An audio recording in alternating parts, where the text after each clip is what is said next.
கோவை மாவட்டம் கிணத்துக்கடவு சட்டமன்ற தொகுதியில் நடைபெற்ற தேர்தலில் தாவேகா வேட்பாளர் விக்னேஷ் வெற்றி பெற்றுள்ளார்.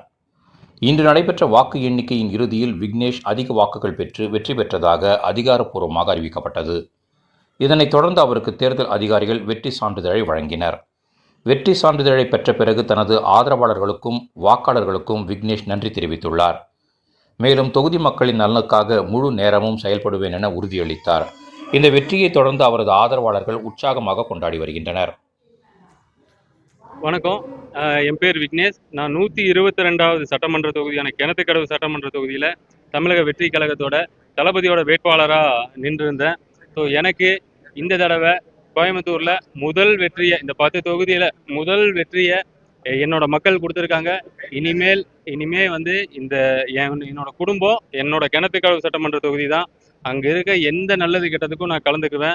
இந்த கோயம்புத்தூரில் 10 தொகுதியில் கடைசி 10வது இடத்துல வளர்ச்சியில் இருக்கிற ஒரு தொகுதி எதுன்னு கேட்டிங்கன்னா கிணத்துக்கடவு சட்டமன்ற தொகுதி தான். இது வரைக்கும் கோயம்புத்தூரில் என்னோட தொகுதியை வெளி உலகத்துக்கே தெரியாது. அங்கே வர இருந்த பல நலத்திட்டங்கள் எதுவும் வராமல் இருந்துச்சு. ஈவன் அந்த பஸ் ஸ்டாப்னு ஒன்று ஆரம்பிச்சு அதுவும் தடுத்து நிறுத்தப்பட்டது. இப்போ வரைக்கும் அங்கே பேர் சொல்லக்கூடிய ஒரு விஷயம் என்னன்னா வெள்ளலூர் குப்பை கிடங்கு தான். ஸோ இந்த மாதிரி பல பிரச்சனைகள் என் தொகுதியில் இருக்குது. இது வரைக்கும் என் தொகுதியை சேர்ந்தவங்க அங்கே வெற்றி பெறாதனால அவங்க என் தொகுதியை வந்து கண்டுக்காமல் இருந்தாங்க. இன்னைக்கு இந்த முதல் முறையாக கிணத்துக்கடவு சட்டமன்ற தொகுதியை சேர்ந்த ஒரே வேட்பாளர் நான் தான் கண்டெஸ்ட் பண்ணேன். என் மக்கள் என்னை நம்பி கிட்டத்தட்ட 1 லட்சத்துக்கு மேலே வாக்குகள் செலுத்தி எனக்கு ஒரு வெற்றி வாய்ப்பை தளபதியோட ஆசீர்வாதத்தில் கொடுத்துருக்காங்க.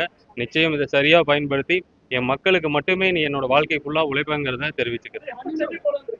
இப்போதான் உள்ளேருந்து வெளியே வந்தோம். இப்போ வெளியே ஏன்னா ஃபோன் எதுவும் அலௌடு இல்லை. நான் போய் ஃபோன் எடுத்து பார்க்கும்போது தான் தெரியும் எப்போ வர சொல்கிறாங்க. நீங்க கல்குவாரி மட்டும் கிடையாது, கிணத்துக்கடவுக்குள்ள ஏகப்பட்ட பிரச்சனை இருக்கு. ஒன்றும் இல்லை, ஒரு கார்பரேஷனு ஸ்மார்ட் சிட்டிக்குள்ள இருக்கிற மாநகராட்சி பகுதிக்குள்ள இருக்கிற ஈச்சனாரிங்கிற பகுதியில பொது பாத்ரூம் இல்லை.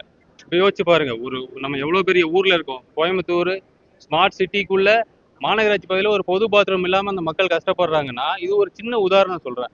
நீங்க கோயம்புத்தூர்ல பல பகுதி, என்னோட தொகுதியை பல பகுதிகள் எடுத்துட்டீங்கன்னா எங்கேயுமே அடிப்படை தேவைகள் எதுவுமே இருக்கிறது இல்லை.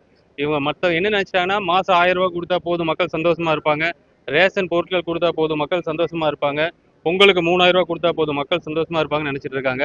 அதெல்லாம் தற்காலிக தேவைகளை மட்டும்தான் என்னோட மக்களுக்கான பூர்த்தி செஞ்சுட்டு இருக்கு. ஆனா என் மக்களுக்கு என்ன தேவைன்னா அங்க ஒரு பொது கழிப்பிடங்கள் நிறைய பகுதிக்கு தேவை.